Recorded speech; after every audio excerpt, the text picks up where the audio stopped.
राधे राधे दोस्तों। आज की हमारी कहानी है 99 का फेर। पति के पैर दबाती सेठानी ने अपनी रामायण छेड़ दी। कहने लगी, देखो आपकी सूरत कैसी बिगड़ी है। अभी तो आपकी उम्र ही क्या है, 40 के अंदर हो, पर 60 वर्षों के जैसे नजर आते हो। रात को अच्छी तरह नींद भी नहीं आती, खाया पिया भी कुछ अंग नहीं लगता। हजारों रुपयों की माया है, बढ़िया व्यापार चलता है, 2 अच्छे खासे नौजवान बेटे हैं, खूबसूरत बहुएं हैं, उम्र होने पर घर का सभी काम संभाल लेंगी। फिर भी तुम रात दिन बेचैन रहते हो, क्यों उदास रहते हो? ये माया क्या अगले जन्म में काम आएगी? नींद में सोते हुए भी धन धन बड़बड़ाते हो। सुख की जगह आफत पैदा हो तो इस माया के आग लगाना बेहतर है। आपका चेहरा देख देख कर तो मेरे प्राण सूखते हैं। और पड़ोस के इस पिंजारे को देखो, दांत से रुई धुनता है और बैठे बैठे रागे निकालता है। घोड़े जैसा रिष्ट पुष्ट 70 के करीब पहुंचा है, पर 30 बरस के जवान का सा नजर आता है। सिर पर सफेदी का नाम नहीं, रोज मजूरी करता है और सुख की नींद सोता है और सुख की नींद उठता है। मियाँ बीवी दोनों ही मस्त हैं। अपने लाखों की संपत्ति है, पर मुझे तो वो अपने से ज्यादा सुखी लगता है। सेठ किसी हिसाब में उलझा हुआ था। सेठानी की आधी बकवास सुनी और आधी सुनी ही नहीं, पर पिंजारे के सुख की बात सुनकर उसने कहा, अभी वो 99 के फेर में नहीं पड़ा। 99 का फेर बुरा होता है। इसकी छूत लगते ही पिंजारा सब रागे निकालना भूल जाएगा। तू कहे तो 99 के इस फेर की परख कर लूं। अपने घर में 99 रुपए की हानि तो होगी, पर तुझे भी मेरी बेचैनी का कारण मालूम हो जाएगा। रोजमर्रा की आफत तो मिटेगी। तुम्हारे हाथों से ही 1 रुपए रखने की थैली में 99 रुपए डालकर पिंजारे के आंगन में फेंक दो। कुछ दिनों में ही तुझे उसकी मस्ती का पता चल जाएगा। सेठानी ने टोकते हुए कहा, सारे ही आदमी कौन से तुम्हारी तरह उल्टे स्वभाव के होते हैं। ये रुपए मिलते ही उसे और अधिक खुशी होगी। अभी तो घड़ी दिन चढ़ने पर वह काम पर लगता है और दिन अस्त होते ही काम छोड़ देता है। ये रुपए मिलने पर तो वो और अधिक आराम करेगा। कल भूख लगेगी या नहीं, इसका तो उसे कुछ ध्यान ही नहीं। सेठ ने कहा, आखिर तुम्हारे जच ही गई है तो 99 रुपयों की हानि उठानी ही पड़ेगी। सेठानी बोली, इसमें कुछ भी हानि नहीं होगी। मैं कहती हूँ कि हाथ में आते ही पिंजारा 99 रुपए की थैली हमारे घर पहुँचा देगा। इसे तो रुपयों से तनिक भी लगाव नहीं, खरी मजूरी करता है और जिंदगी की मौज लूटता है। आखिर पति पत्नी के परस्पर विवाद का ये नतीजा हुआ कि दूसरे दिन सूरज के उगते ही पिंजारी आंगन में झाड़ू लगाने लगी तो उसे रुपयों से भरी एक नीली थैली मिली। वो इधर ऊपर देखकर पिंजारे के पास गई, उसे जगाकर कहने लगी, मुझे तो ये रुपयों की थैली इस सेठ की जान पड़ती है। जाकर दे दूं तो अपनी साख बनी रहेगी। इतने वर्षों तक हमने कभी उलाहने जैसा काम नहीं किया। बेकार चोरी का इल्जाम लगेगा। वर्षों की साख पल भर में उड़ जाएगी। सेठ पूरा उधम मचाएगा। चुपचाप बैठे रहें जैसे ये भी नहीं है। पिंजारे ने कान लगाकर आश्चर्य से पूरी बात सुनी। ये तो बढ़िया संयोग घटित हुआ। मिली हुई चीज के लिए चोरी का इल्जाम कैसे लगाया जा सकता है?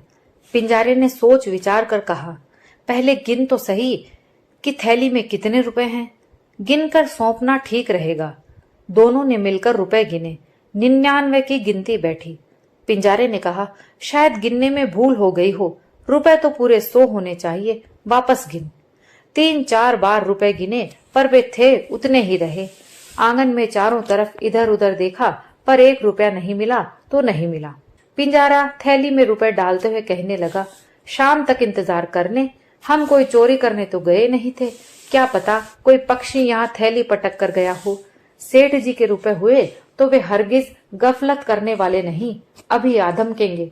ये बात पिंजारी को जची। सेठानी ने उसे 2-3 बार तकिए और गद्दे भरने के लिए बुलाया, तो भी उसने थैली के रुपयों का कोई जिक्र नहीं किया। सेठानी की बात झूठी और सेठ की बात सच हो जाएगी क्या? 3 दिन तक थैली के रुपयों की फुसफुसाहट तक नहीं हुई। जिस समय सेठ ने अपनी पत्नी को ताने मारते हुए थैली वापस आने की बात की, उस समय पिंजारा 1 रुपया जोड़कर पूरे 100 रुपए करने की युक्ति विचार रहा था। दिन अस्त होने के बाद भी पिंजारे के घर पर रुई धुनने की आवाज निरंतर तेजी के साथ सुनाई पड़ने लगी और आधी रात ढलने पर वो ही धुन धुन की आवाज आती रही। सेठ ने करवट बदलते हुए कहा, देख तो सेठानी, ये कोई सपना है या सच है? इतने वर्षों में कभी पिंजारे के घर पर इस समय धुनने की आवाज नहीं सुनाई दी। आज ये नई बात कैसे? मेरी बात कुछ कुछ तुम्हारी समझ में आई क्या? सेठानी ने कहा, बस बस, चुपचाप सोते रहो। क्यों मेरा सिर पचा रहे हो? कोई अपने घर में काम करे तो तुम्हें क्यों बुरा लगता है? सवेरे घड़ी रात रहते भी वही धुनक धुनक। यूं करते करते 5-7 दिन बाद पिंजारे ने पूरा कलदार रुपया थैली में डाल दिया। पूरे 100 रुपयों का जुगाड़। दोनों के हर्ष का पार नहीं था। पिंजारे के बाद पिंजारी रुपए गिनती और पिंजारी के बाद फिर से पिंजारा रुपए गिनता। धुनाई की आवाज और पिंजारे के गले से भी इन रुपयों की मधुर आवाज कितनी मीठी है।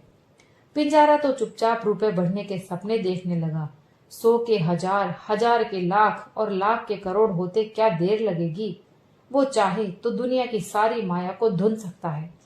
सूरज, चांद और आकाश के 9 लाख तारों को भी धुन सकता है। इच्छा और मेहनत हो तो कोई बात मुश्किल नहीं। लाख रुपए इकट्ठे हो जाएं तो हाथी पर सोने का हौदा लगाकर सवारी करूं, वहां बैठा बैठा ही रुई धुनूं, सारे गांव की परिक्रमा दूं, राजा रानी के सिवाय किसी का भी काम नहीं करूं। एक तकिए की भराई, सोने की मुहर, इच्छा हो तो भराओ। कपास के पौधे में रुई की जगह सोने के रेशे पैदा हो तो कैसा बढ़िया काम बने। पिंजारे को तो खुली आंखों सफेद सफेद रुई में सोने की जगमगाहट नजर आने लगी। अब तो वो सारी रात भर धुनक धुनक की झंकारे उड़ाने लगा। निरंतर 5-5 दिन तक सोने का नाम तक नहीं, रोटी खाने का भी मन नहीं करता। यूं रात दिन काम करते करते और भूखों मरते मरते उस पिंजारे ने जैसे तैसे 100 रुपए और इकट्ठे कर लिए। 200 तो हो गए। थोड़े दिनों में ही पिंजारा एकदम बुढ़ा हो गया।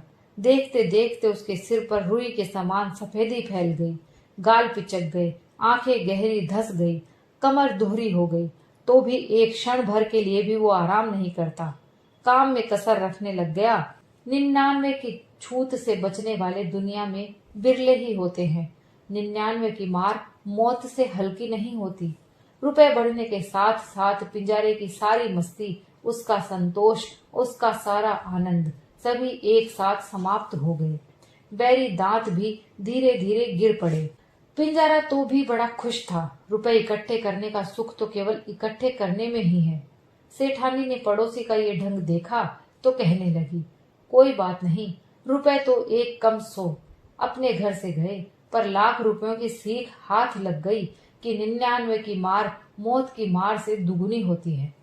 अपने जितनी माया एकत्रित करने में तो ये 100 जन्मों तक धुलता ही रहे तो भी बहुत कम है। बेचारे की ये दुर्गति देखकर तो दया आती है। 99 की गजब छूत लगी इसे। अब तो मरने पर भी इसका अंत आएगा। दोस्तों, ये कहानी यहीं समाप्त होती है। अगर आपको कहानी पसंद आई हो तो प्लीज लाइक और शेयर कीजिए और कमेंट करके जरूर बताइए। और अगर आप मेरे चैनल पर नए हैं तो प्लीज चैनल को सब्सक्राइब कर लीजिए।